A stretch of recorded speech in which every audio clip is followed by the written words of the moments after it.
Hello, welcome back to the Worcester Art Museum's Art Together Online. My name is Liz and I'm very happy to be here with you today. Today we're going to be looking at pets and having fun with drawing. Our book for the day is going to be Say Hello to Zorro by Carter Goodrich. We're going to look at 3 pieces of art from the Worcester Art Museum collection that all have pets in them, and then we're going to create some of our own drawings of our pets. Let's get started with our book. Say Hello to Zorro by Carter Goodrich. By Simon & Schuster Books for young readers.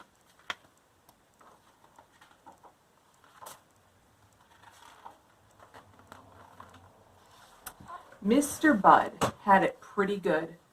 Everything was just right.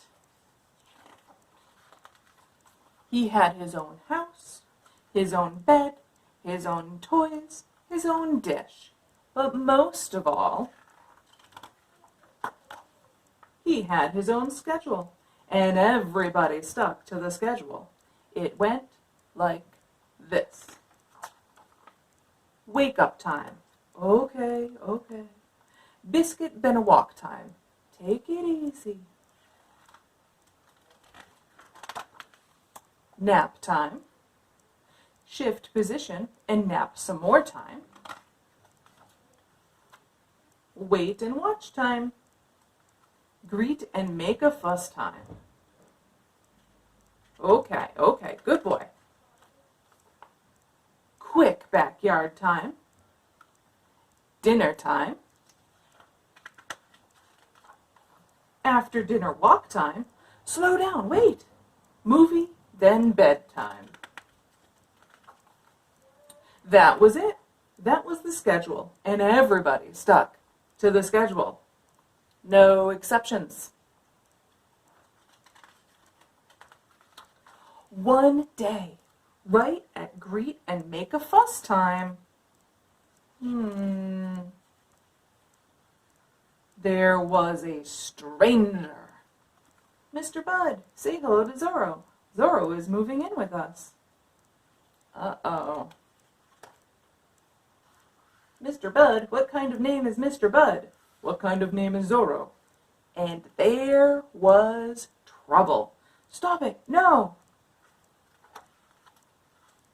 Now you two get along, they were told. It wasn't easy at first. Zorro had his own things, and he could be bossy. Bait it. Mr. Bud had his own things, and he could be grumpy. What do you want? But then something surprising happened. Mr. Bud and Zorro found out they had the same schedule. Slow down, wait, hey, hey. Suddenly, the walks were more fun. There's Slim, get him. Nap time was more comfortable. Okay, all right, calm down. Greet and make a fuss time was much louder. Even movie then bedtime was more exciting. Would you guys knock it off? So, even though Mr. Bud was still sometimes grumpy, back off, Zorro. And Zorro could still be pretty bossy. They became best friends. And everybody stuck to the schedule. The end. So this is a fun book because it talks about 2 different dogs, Mr. Bud, who lived with the family to start with, and then how Zorro came to live with them. Here's Zorro. And these dogs were drawn in a very fun cartoon-like way. And we're going to be looking at some other pets from the Worcester Art Museum collection. So let's go into the collection and we'll take a look, then we'll do our art. Come on, let's go.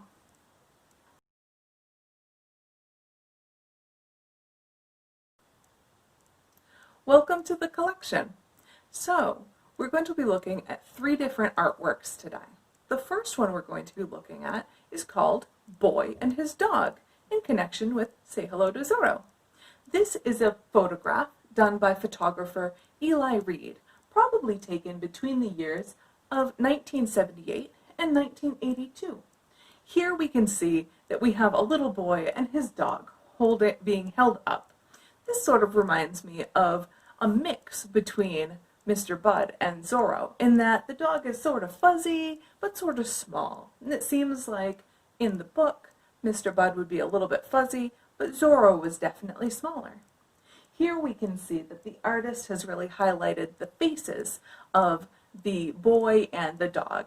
He made sure there wasn't much in the background, and there's some really great bright and dark areas or contrast, and we can see the image really clearly. The second piece that we're going to be looking at is called A Pet Monkey and a Crab. And this was made 1824, 1826, and it's by Kisai Eisen.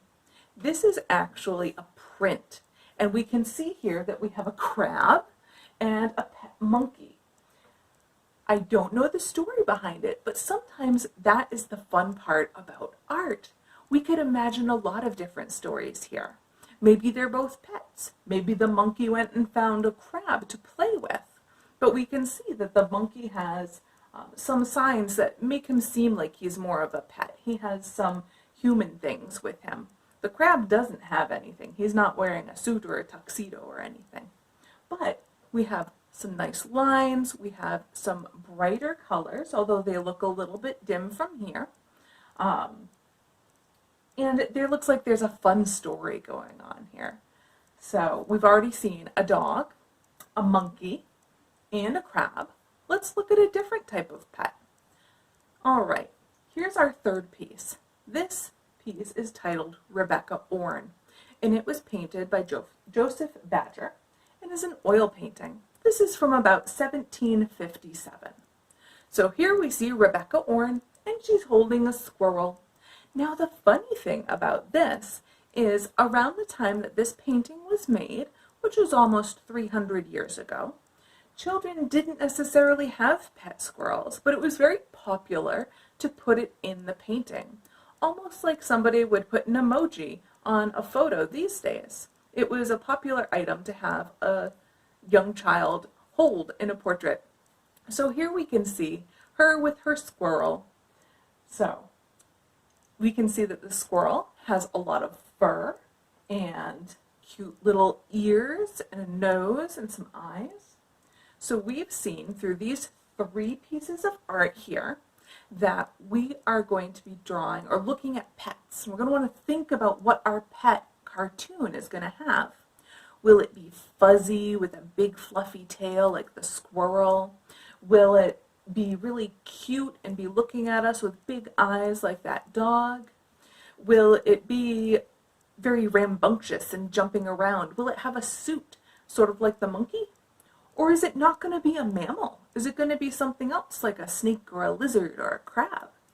So we're going to be jumping over to the studios and working on our own pet cartoons next. So I hope you come and join me. We'll have a lot of fun. Let's go.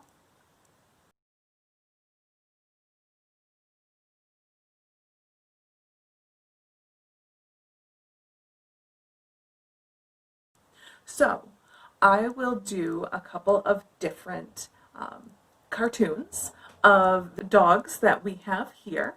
So you'll see my hands working, and then you get to try your own hand at this. And the second project that I'm going to show you is a really cute, simple shapes as animals on parade. So shapes on parade. All right, let's switch over. We'll do cartoons, and then I'll show you how to do the animals on parade with the shapes, and then we'll meet back here. First, we'll do some cartoons. So first, I'm using simple shapes, circles, to start my dog off. Small one for the head, and a big one underneath for the body. I'm going to use my pencil really sketchily, so I'm not going to be perfect with my pencil, and then start adding my details. So this is a very fuzzy dog, so after I have my general shape, I add all the fur. After After that is done and I have what I want, I can start using my ink to really make it bold. For the next pup, I'm going to use circles, triangles, rectangles as my basic shapes. Then I'll change those shapes a little bit, add my details, and then go ahead and move to my ink pen instead of working in my pencil. When I'm all done, I'm going to erase all those pesky pencil lines and leave myself with awesome cartoons of Willy and Webley, the dogs.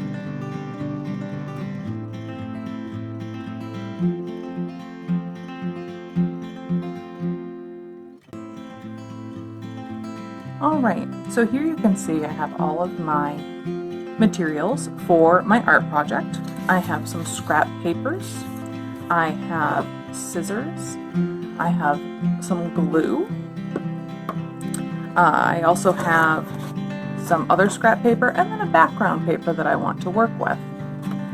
I have a few markers with me as well. What we'll do to get started is we will get our scrap pieces of paper. And these were just pieces that I had already had sort of already cut out or were left over from another project. And maybe I want to change the shape on them. This one I want to make more of a circle. So I'm just going to go ahead and cut this. Maybe make it a little bit less like an oval. We'll open it to see how it is. There we go. Put my scraps off to the side so I'm always picking up.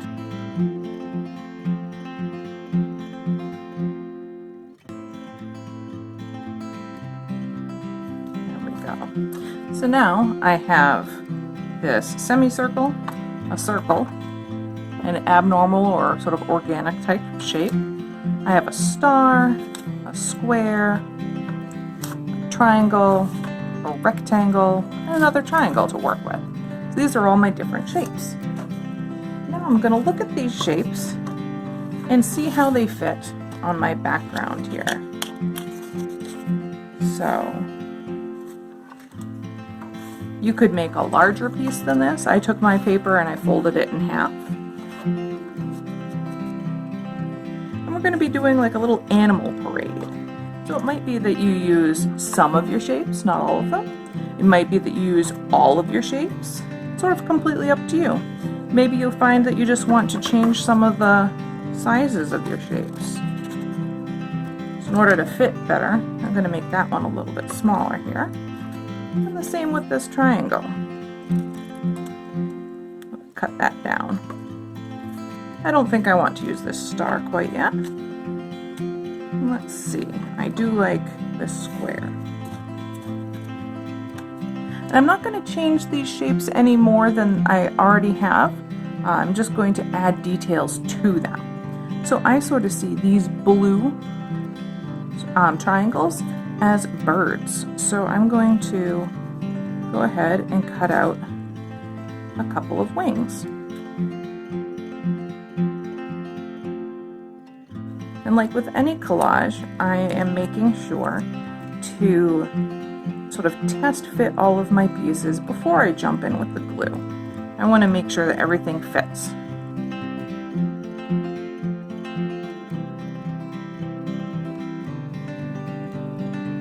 So gluing is the next step. I'm just going to put a couple little dabs on the pieces that I want to stick down.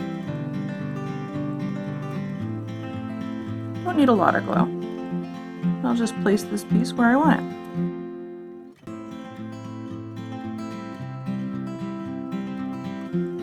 Now I know I want this jellyfish shape here anyways.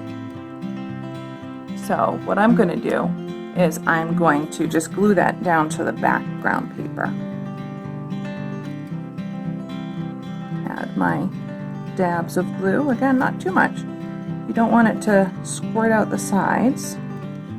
One thing I do when I'm working with a glue bottle like this is sometimes I'll use a brush, but usually I'll leave my glue bottle down on its side like this instead of standing it up. That way it doesn't take quite as long to get it back out.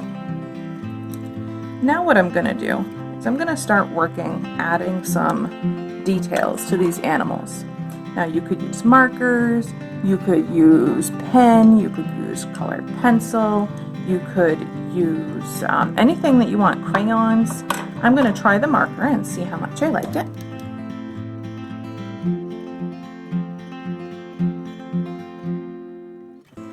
Now I'm going to glue on a piece that was going to be in front of it like this. That way I don't have to worry about not drawing on this if I've already done that part.